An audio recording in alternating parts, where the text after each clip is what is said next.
최근 우리는 코로나 바이러스라고 하는 눈에 보이지 않는 세균으로 말미암아 보이지 않는 마음이 큰 상처를 입은 것 같습니다. 어제는 제가 거하고 있는 집에 대주 2차에도 확진이 일어났다고 합니다. 3차에서 났다고 해서 그래서 2차는 아니니까 괜찮아 이렇게 생각했는데 2차에서 났다고 하니까 몇 등에서 났을까 이게 막 궁금한 거예요. 좀 이따 방송하더라고요. 302동 몇 호에서 얘기한다고. 한 3일 동안은 이 사람이 3차로 발표가 됐기 때문에 3일 동안 이 사람은 마음대로 다녔을 것 같아요. 그래서 어떤 분이 전화 와가지고 목사님 그 슈퍼 가지 마세요. 슈퍼 갔대요 그 아들이 막 이런 얘기 하는 거예요. 그러더만 9시 정도 되니까 시에서 나와가지고 그때서야 방역을 하는 거예요. 그 동에 방역한다고. 3일 동안은 무방비 상태에서 당한 거겠죠. 또 일어날 거예요. 우리 우리 아파트에서 있다고 하니까 두려운 겁니다. 혹시 나도 감염되지 않았을까? 무기력해지고 상처를 입고 자신감이 없어지고 우울해지고 두려움과 불안이 우리 마음 가운데 막 물밀듯 밀려오는 것을 막을 길이 없는 거죠. 식당을 한번 가려고 해도 어떤 식당을 가야 괜찮지? 정말 괜찮을까?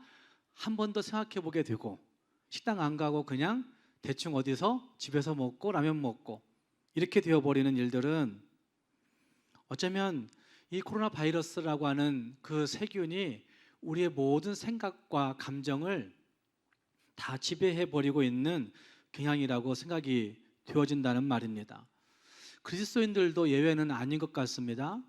아마 웬만한 그리스도인들 빼놓고는 이 일로 인하여 기도한 일도 중지해버리고 말씀 읽는 일도 하지 않고 어쩌면 설교 듣는 일들도 하지 않고 정말 신앙생활이라고 얘기할 수 있는 일들이 거의 중지되어버린 것 같은 그런 일들이 있어지고 있는 거죠.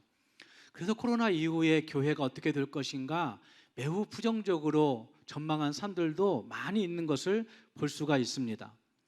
믿음의 확신이 줄어든 것은 분명하고 기도하고 싶은 도전의식도 없어진 것도 분명한 것을 볼 수 있습니다.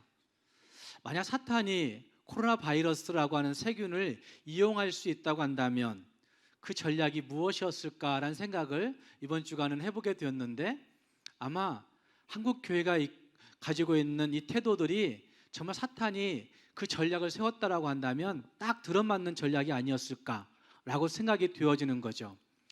코로나 바이러스뿐만 아니라 어쩌면 많은 관계자들을 통해서 교회를 압박해 올 수 있는 구실을 제공해 주었고 그걸 통해서 많은 사람들은 공포에 휩싸여서 더 이상 예배할 수 없겠구나, 더 이상 찬송할 수 없겠구나, 더 이상 기도할 수 없다라고 생각하는 일들이 지금 진행되고 있는 것이란 말입니다. 어쩌면 이게 왜 그랬을까라는 생각을 해볼 때에는 결국 예수의 사람들이 이제까지 교인들이 그 위치를 잘 지켜내지 못함 때문이 아닐까라는 자성을 해보게 된다는 말입니다. 특히 말씀을 해석하고 적용해서 전달해야 하는 목사는 우리가 무슨 위치를 잘못 지킨 건 아닐까라는 자책을 해볼 때가 있습니다. 우리가 하나님 앞에서 뭘 잘못 살았지라는 생각을 해보고 있는 시기라는 말입니다. 뿐만 아니라 내 개인과 나와 관련된 사람들의 영혼의 유익에 심각한 위기를 내가 제공한 건 아닐까라는 생각 들 때에는 죄책감을 느끼기도 할 때가 있습니다. 그래서 에베소서 2장 말씀을 통해서 우리의 위치가 무엇일까, 예수 믿는 그리스도인의 정체성이 무엇일까 하는 사실을 다시 생각해 보시면서 우리 모두가 이 위기의 시기에 정말 이 위협당하고 있는 이 시기에 정말 하나님이 주신 우리의 정체성을 통하여서 다시 한번 확신하고 승리할 수 있는 우리가 되어야 되겠습니다. 성경 전체에서 우리를 가장 감동하게 만드는 내용 중 하나가 오늘의 말씀에 있다고 저는 생각합니다. 허물과 죄로 죽었던 너희를 살리셨도다. 정말 저도 어릴 때 이 구절 많이 암송했던 적이 있었습니다. 허물과 죄로 죽었던 한석이를 살리셨도다. 허물과 죄로 죽었던 나를 살리셨다라고 하는 이 고백 때문에 사춘기 민감한 시절, 고등학교 시절에 정말 하염없이 울고 하나님 앞에 엎드렸던 그런 기억이 있습니다. 영원한 진노와 죽음 가운데 갇혀있던 내가 나도 모르는 사이에 새로운 존재로 변화되었다는 말씀을 이 말씀이 하고 있는 거죠.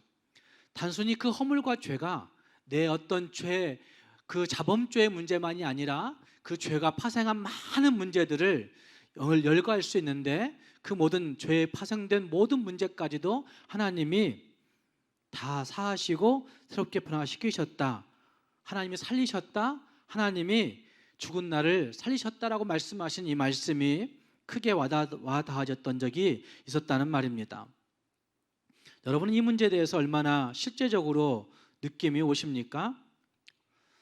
어쩌면 죽었다는 것이 실감이 안 되니까 살았다는 것도 실감하지 못할 때가 있습니다.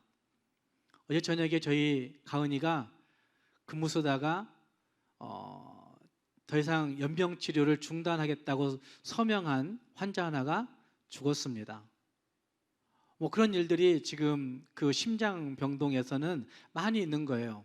우리 홍 집사님도 하루에도 아니면 일주일에도 몇 명의 사람들이 아마 그런 사선을 넘나든 일들을 경험하게 될 텐데, 아마 내가 죽었다는 사실을 실감하지 못하기 때문에 내가 살았다는 사실을 느낌이 오지 않는 거죠.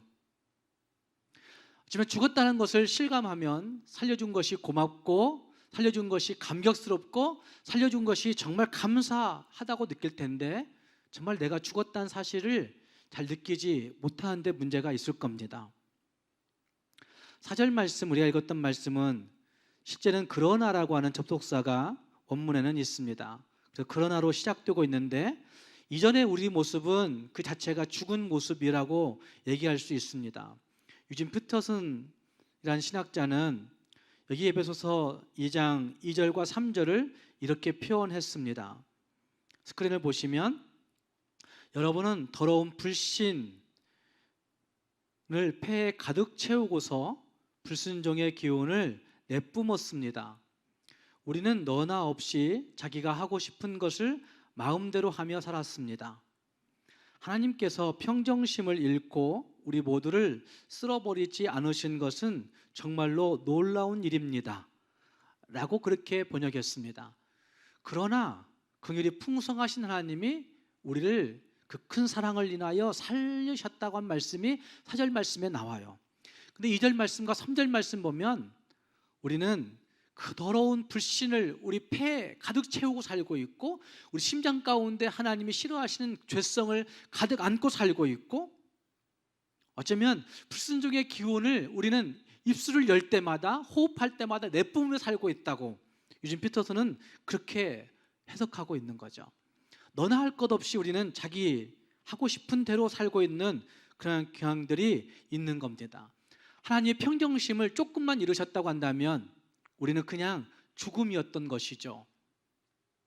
그러나 하나님께서 하나님 자비와 믿을 수 없을 만큼 엄청난 그 사랑하심으로 말미암아 우리를 품어 주셨다고 성경은 말씀하고 있습니다.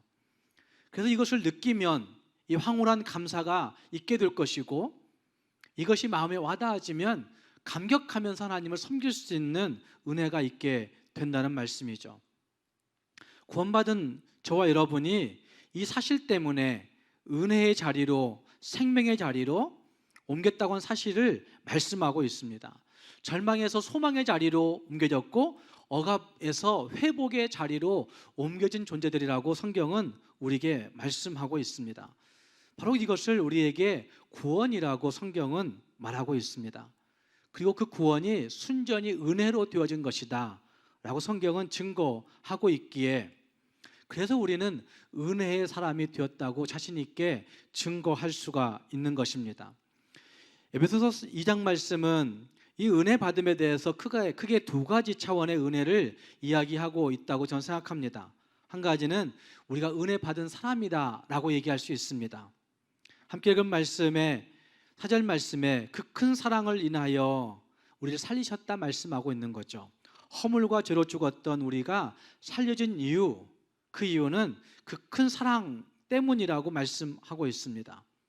긍휼에 풍성하신 하나님이 우리를 사랑하신 그 큰 사랑을 인하여 라고 말씀합니다. 긍휼, 사랑이 4절 말씀에 등장하죠. 5절 말씀에서는 이것을 은혜라고 이야기합니다. 은혜, 너희는 은혜로 구원을 받은 것이다. 허물로 죽은 우리를 그리스도와 함께 살리셨다라고 말씀하는데 이것이 은혜라고 표현하고 있는 거죠.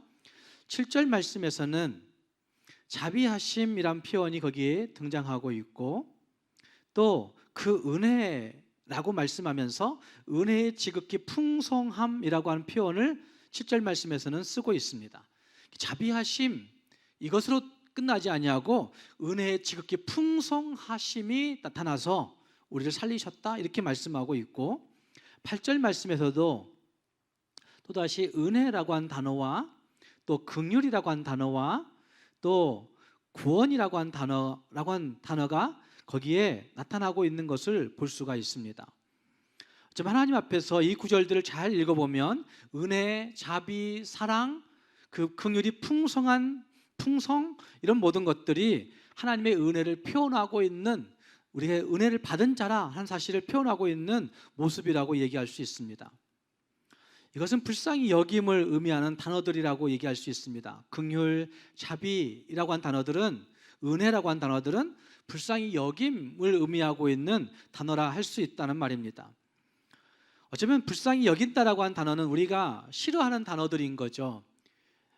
어쩌면 힘이 있고 돈 있고 학력이 있고 능력이 있고 지식이 있고 직위 있고 경륜이 있고 나이 있는 사람들이 그것 없는 사람들에게 베푸는 어떤 동정심들, 그것 없는 사람들에게 쳐다보고 있는 어떤 시선들, 이 모든 것들을 우리는 불쌍히 여김이라고 한 단어로 표현할 수가 있습니다. 내가 좀 가지고 있기 때문에, 내가 좀 얻고 있기 때문에, 내가 좀 능력이 있기 때문에 다른 사람들이 그것 없는 사람들을 향하여서 바라보는 시선을 우리는 불쌍히 여김이라고 얘기할 때가 있다는 말입니다. 동정의 마음. 그러나 여기 읽었던 말씀에 등장하고 있는 긍휼이나 자비나 은혜나 사랑이라고 한 단어는 어려움 당한 사람의 처지에서 같은 마음을 품는 것을 긍휼이라는 단어로 표현하고 있습니다. 다시 말해서 함께 아파하고 함께 고민해주고 함께 생각해주고 함께 해결해 주려고 하는 고통스러운 마음을 가지고 있는 단어가 긍휼, 자비, 사랑이라고 얘기할 수 있다는 말입니다. 그래서 하나님이 이와 같은 우리들을 직접 찾아오셔서 긍휼의 풍성하심으로 사랑하셨다, 그 큰 사랑을 인하여 우리를 구원하셨다, 이렇게 표현하고 있는 겁니다. 우리에게는 은혜 받을 자격이 하나도 없었습니다. 눈꼽만큼도 없었다는 말입니다. 그런데 은혜가 그냥 우리에게 다가와서 은혜 받은 자가 되어진 것이란 말입니다. 미국에서 지금 회복사역을 가장 많이 하고 있는 목사님 한 분이 있는데, 그분은 에드 콜이라고 하는 목사님입니다. 그냥 어떤 신비적인 회복사역이 아니라 정신적인, 뇌과학적인 그런 분석을 가지고 사람들의 마음을 다루고 있는, 정말 심리 치료적인 측면도 없지 않아 있지만 정말 말씀을 가지고 그들을 치료하고 있는 회복사역을 열심히 하고 있는 목사님, 에드 콜이라고 하는 목사님이 있습니다. 그분이 은혜와 회복에 대해서 이야기하면서 이렇게 정의를 내렸습니다. 은혜는 우리가 하나님의 마음을 알 수 있도록 우리를 초대하는 것이라고 표현했습니다. 은혜가 뭐냐? 우리가 하나님의 마음을 알 수 있도록 우리를 초대해 주신 그것이 은혜다라고 그분은 설명했고, 그리고 나서 그 다음 회복이 뭐냐라고 얘기할 때 회복은 두 개의 심장이 함께 같이 뛰는 것이다 라고 얘기했어요. 두 개의 심장이. 그러니까 하나님의 그 은혜 때문에 우리의 심장이 하나님께 초대되어서 하나님의 심장과 함께 콩닥콩닥 뛰는 것, 이것이 바로 은혜이고 회복이다. 에드 콜리는 그렇게 이야기했습니다. 하나님의 심장이 나의 심장과 같이 뛰게 되는 그것이 회복이라고 말합니다.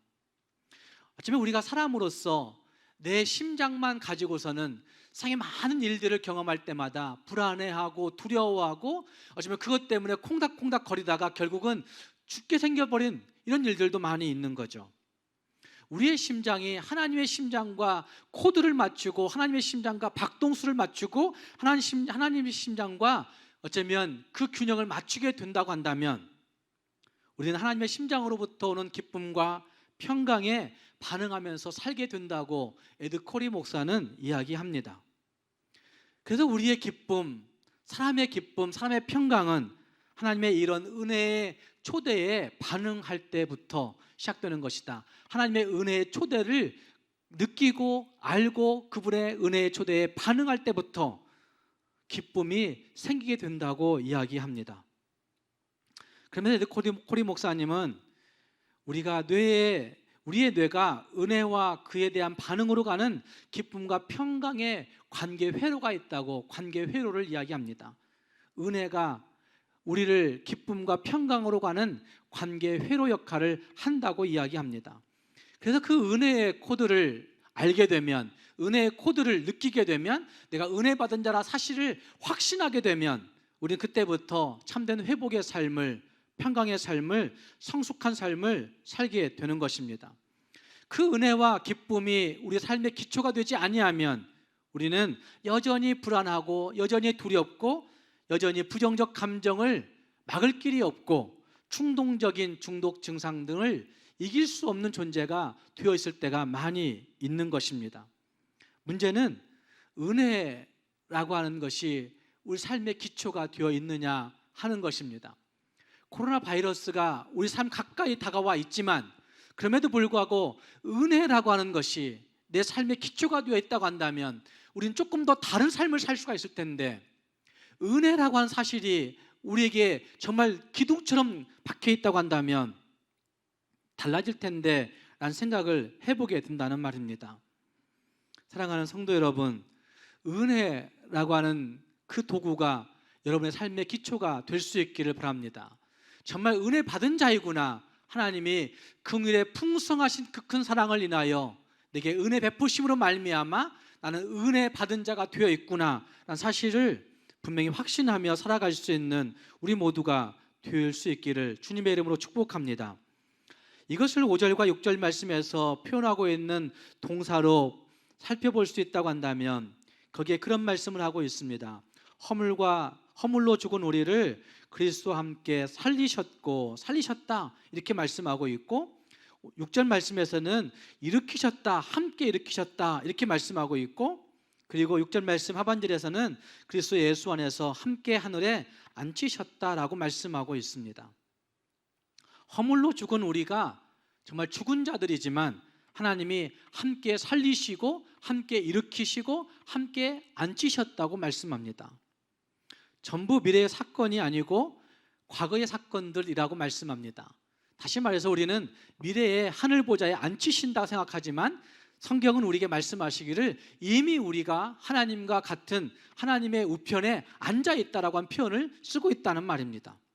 이미 우리가 땅에 살고 있지만 우리는 이미 하늘 보좌에 앉은 자처럼 살아갈 수 있는 존재라고 성경이 우리에게 말씀하고 있다는 말입니다. 확신이 되십니까? 함께 살리셨고 함께 일으키셨고 함께 앉히셨다, 하늘 보좌에 앉히셨다 말씀하고 있습니다. 은혜 받은 사람이 되었다는 말입니다. 성경적 상담은 여기에서부터 출발합니다. 하나님이 어떤 분이시고 하나님이 세우신 우리의 존재는 어떤 존재인가, 여기에서부터 성경적 상담이 출발한다는 말입니다. 이 기본 관계를 잘 정립하면 우리는 거기에 진짜 회복을 누릴 수 있게 되는 것입니다. 사랑하는 성도 여러분, 은혜 받은 자라고 하는 확신을 가질 수 있기를 바랍니다. 하나님이 저와 여러분을 그 은혜로 하나님의 마음으로 하나님의 마음을 알도록 하나님의 심장에 균형 맞추도록 초청하신 은혜가 분명히 있습니다.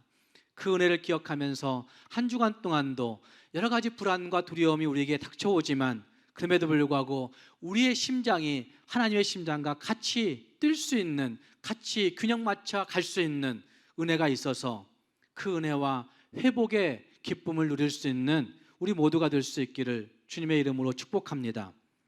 두 번째로 오늘 읽었던 말씀 가운데서 또 한 가지 사실은 우리가 은혜 있는 사람이라고 한 사실을 분명히 말씀하고 있습니다. 은혜 받은 우리가 은혜를 마음에 새기고 은혜를 마음에 간직하고 은혜를 마음에 느끼고 살아가게 될 때 우리는 은혜 있는 사람이 되어 있는 겁니다. 제가 이 말을 생각해 보면서 느껴보았습니다. 요즘 나는 은혜 있는 사람이 될까? 은혜 있는 사람으로 살고 있는 것일까? 라는 생각을 많이 해보게 됩니다. 은혜 있는 사람이 될 수 없을 때가 있습니다. 정말 화가 날 때가 있습니다. 요즘 포괄적 차별금지법이 평등법으로 이름을 바꿔서 발의되면서 마치 교회만, 보수 교회들만, 이게 또 조금 틀린 말이 되죠. 보수라고 하면 좀 이상한 말이 되죠. 어쨌든 성경을 제대로 믿으려고 하는 교회들만 그 평등법을 반대하는 것처럼 자꾸 설명을 해요.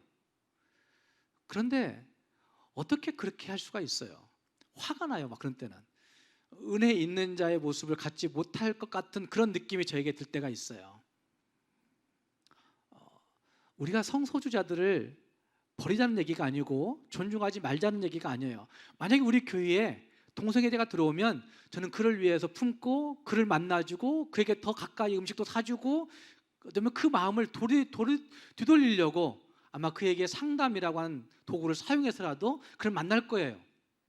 그러나 성경이 말씀하는 그 관점에서 그건 잘못된 거라라고 하는 사실은 이야기할 수 있어야 되는 거죠. 코로나 바이러스가 우리 옆에 다가오게 될 때 너무 불안함으로 말미암아 사람들을 경계해요. 은혜 있는 사람은 그러지 말아야 될 텐데, 아파트 엘리베이터를 타다가도 마스크 안 쓴 사람이 오게 되면 막 찡그리게 되고 그 사람을 째려보게 되고, 은혜 있는 사람이 아닐 때가 있습니다. 집에만 갇혀 있다 보니까 우리는 집에만 갇혀 있는 자들이 가질 수 있는 몸의 불편함 때문에 서로에게 짜증을 낼 때가 있습니다. 은혜 있는 사람이 그래야 될까 한 번쯤은 생각해 볼 필요가 있는 것 아니겠습니까? 사도행전 16장 14절 말씀을 보시면 거기에 빌립보성 두아디라에서 사도 바울이 복음을 증거하고 있는 그 장면이 거기에 등장합니다. 거기에 루디아라고 하는 여인이 그 사도 바울의 복음 증거를 가만히 잘 듣습니다. 그런데 그때 그 마음을 열어주신 분이 있다고 성경은 말씀합니다.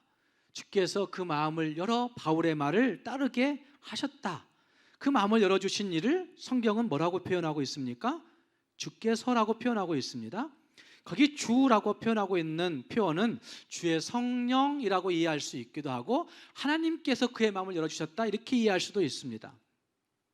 그리고 그의 마음 가운데 믿음이 생겼고, 그가 믿음으로 고백하게 되었고, 그가 그리고 세례받았고, 그리고 사도들을 청하여서 섬김에 충성을 다하고 있는 모습이 16장 15절 말씀에 등장합니다. 청종한 것은 누가 한 것입니까? 누가 복음의 말씀을 청종했습니까? 루디아라고 하는 여인이, 루디아라고 하는 사람이 했습니다. 그런데 가만히 보면 그 배후에 보이지 않는 손이 있었습니다. 돌멩이 같은 그 굳어있는 마음을 조물락조물락 하신 하나님의 손길이 있었다는 말입니다. 거기에 귀를 기울여서 듣게 만든 그 하나님이 계시다는 말씀입니다. 그리고 그 다음 입을 열어서 고백하게 하신 성령이 계시다는 말입니다. 그리고 자기 물질과 시간과 그 모든 것들을 들여서 주의 종들을 섬기도록 마음을 감동시키신 하나님이 계시다는 말입니다. 그 손이 성령의 손이고 은혜의 손이라 할 수 있습니다. 은혜에 감격할 줄 아는 여인, 은혜에 반응할 줄 아는 여인, 이 여인으로 말미암아 그는 그 빌립보성에 교회를 세우는 여인이 되었다라고 그렇게 증거되지 않습니까? 어쩌면 은혜에 있는 사람의 모습을 가지고 그 삶의 모습을 많은 사람들에게 증거함으로 말미암아 그를 통하여서 많은 사람들에게 복음이 전달되고 교회가 세워지는 역사가 있게 되었다는 말입니다. 은혜 있는 사람의 헌신, 은혜 있는 사람의 섬김, 은혜 있는 사람의 삶의 모습을 통하여서 그렇게 되어진 것이라 할 수 있습니다. 에드코리 목사님의 말대로 연결해 보면 하나님의 초대 은혜의 반응을 보이고, 은혜의 반응을 보여서 그녀의 심장이 하나님의 심장과 함께 뛴으로 말미암아, 하나님의 심장의 박동을 맞추어서 뛴으로 말미암아 그의 삶에는 기쁨이 있었어요. 나누어 줄 때에도 만족이 있었어요. 자기의 모든 것들을 다 내어주면서도 그의 마음 가운데 평강이 있었어요. 은혜 있는 사람이 되어 있다는 말입니다. 사랑하는 여러분, 은혜 받음에 대한 감격이 있습니까? 하나님의 은혜, 하나님이 내게 주신 사랑에 대한 기쁨이 저와 여러분 가운데 과연 있으십니까? 그 기쁨의 농도가 어느 정도 된다고 생각하십니까? 그 은혜 받음에 대한 농도가 얼마나 된다고 생각하십니까? 정말 내가 은혜 받은 사람인가? 또 내가 은혜 있는 사람인가? 하는 것을 정말 늘 뒤돌아보아야 되는데, 은혜 받은 자, 은혜 있는 자의 모습 무엇으로 알 수 있는 것입니까? 저는 그것이 기쁨이요, 그것이 평강이요, 그것이 삶 속에서 드러나야 된다고 생각한다는 말입니다. 엄마와 아이의 모습을 잘 관찰해 보시면 이와 비슷한 부분들을 느낄 수가 있습니다. 어린 아이들은 엄마가 보여주는 사랑으로 인해서 그들 안에 기쁨과 신뢰의 관계가 형성되어져 있습니다. 어쩌면 기쁨과 신뢰의 관계가 형성되었다 하는 것을 에드 코리 목사는 그것이 관계 회로가 형성된 것이다 라고 그렇게 표현합니다. 그 관계 회로로 인해서 그 어린 아이들은 엄마가 믿어줌을 통해서, 엄마가 그를 보듬어줌을 통해서, 엄마가 그를 품어줌을 통해서 그는 성숙하고 건강하게 자라나는 것입니다. 이것을 뇌과학자들이 연구한 것을 보면 엄마가 아이를 보면서 웃음을 줄 때에, 엄마가 아이를 보면서 신뢰를 줄 때에, 기쁨을 줄 때에 그 기쁨과 애착의 관계들이 그 아이의 뇌에 반응을 보이게 해서 뇌에서 도파민이 많이 생성되게 한다고 이야기합니다. 그건 뇌과학자들이 이야기하는 거예요. 그래서 그 아이의 뇌에 도파민이 많이 생성됨을 통해서 그는 조금 더 안정적이고 성숙하고 견고한 인격적인 사람이 되어져 간다는 말씀이죠. 도파민이라고 하는 그 호르몬, 도파민이라고 하는 신경 물질은 우울증도 일으키고 조현병도 일으키고, 그리고 우리가 조금 더 나이 들어서 걸린다고 이야기하는 파킨슨이라고 하는 질병도 이 도파민이라고 하는 호르몬과 신경 전달 물질이 부족할 때 생기는 병이라고 이야기합니다. 그러니까 이 도파민의 부족은 어쩌면 사람들이 어떤 관계를 맺고 행하는 모든 일들에 작용하고 있는 호르몬인데, 이 호르몬이 어디서부터 생성되느냐라고 얘기할 때 엄마와 어릴 적에 갖는 엄마와의 그 신뢰 관계, 엄마와의 기쁨의 관계를 통해서, 그 관계 회로를 통해서 도파민이 더 많이 생성된다는 것이죠. 도파민의 부족은 그 아이들의 관계를 뿐만 아니라 그의 안에 있는 부정적인 감정들, 행동들, 또 정체성을 형성하는 부분들, 그리고 그들이 어떤 것을 평가하고 분별하는 그 평가의 시스템, 그리고 외상에 우리는 어떤 상처를 입는, 상해를 입는 일들이 벌어질 때 외상 후 스트레스 장애라는 표현을 쓰는데, 외상을 다루는 능력, 모든 감정의 조절 기능들, 이것이 다 도파민에서부터 나온다는 것이죠. 근데 이 도파민이 엄마와의 사랑과 기쁨의 기로를 통해서 생성된다고 한다면 하나님의 은혜와 사랑을 많이 느끼는 성도는 그렇지 않느냐? 이것도 뇌과학자들이 연구한 거예요. 하나님의 은혜와 사랑을 많이 느끼는 사람들은 도파민이 많이 생성된다는 거예요. 다시 말해서 하나님과 풍성한 은혜의 교류를 가진 성도들, 내가 은혜 있는 사람이라고 하는 사실을 확신하는 성도들, 그 사람들은 더 풍성한 도파민을 통해서 그 삶을 더 기쁨 있게 성숙하게 살아낸다는 것입니다. 사랑하는 성도 여러분, 은혜의 사람은 은혜의 법칙에 지배받아 사는 사람들이 은혜의 사람이라 할 수 있습니다. 그래서 7절 말씀에서는 은혜 있음의 결과물을 이렇게 표현하고 있습니다. 그 은혜의 지극히 풍성함을 오는 여러 세대에 나타내려 하심이라 라고 말씀하고 있습니다. 어쩌면 우리 모두가 여러 세대에 이 은혜를 증거하며 나타내며 살아야 되는 것이고, 9절 말씀에서는 자랑하지 못하게 한다라고 한 표현은 겸손하게 살아야 되는 것이죠. 은혜가 있기 때문에. 그리고 10절 말씀에서는 선함으로 살아야 되는 것이죠. 모든 선한 일을 행하며 살아야 되는 것이죠. 하나님 앞에서 은혜 있는 자의 모습, 그 은혜로 말미암아 정말 도파민이 많이 생성된 그리스도인들이라고 한다면 그 은혜로 말미암아 기쁨이 있고 기쁨 가운데서 겸손하고 기쁨 가운데서 선하게 살아갈 수 있는 성도가 되어야 된다는 말입니다. 사랑하는 여러분, 하나님이 초청하신 이 은혜에 들어가 있음을 확신하십니까? 하나님이 초청하신 그 은혜 받음의 그 확신이 여러분들에게 있습니까? 그것이 있다고 한다면 그 은혜에 반응하면서 하나님의 심장과 우리의 심장이 같이 뛸 수 있는 우리 모두가 될 수 있기를 바랍니다.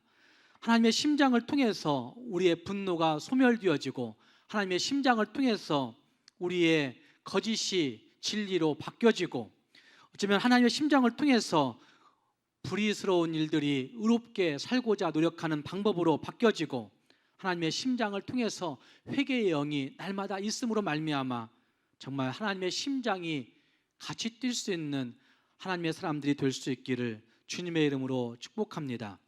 기도하겠습니다.